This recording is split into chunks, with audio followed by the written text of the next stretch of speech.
Could I call the honourable member for Hotham? Well, Deputy Speaker, it has been just over a year since literally millions of Australians, and near 100,000 in my electorate of Hotham, went to a ballot box and made a decision, as is their democratic right, on who should form government in this country. And they did so based on a number of promises that were made. We heard so clearly throughout the campaign that there would be no changes to pensions, that there would be no cuts to health, that there would be no changes to education funding in Australia.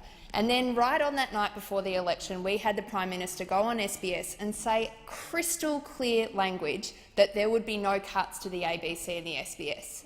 Now, over that last year, we have watched each of those pillars of trust being cast aside by this Prime Minister and this government. And I have to say that the feeling out in the electorate at the moment is that this promise about the ABC and the SBS is the straw that broke the camel's back. Yeah. This man that is leading this country cannot be trusted. Nothing that comes out of his mouth can be relied upon by the Australian people.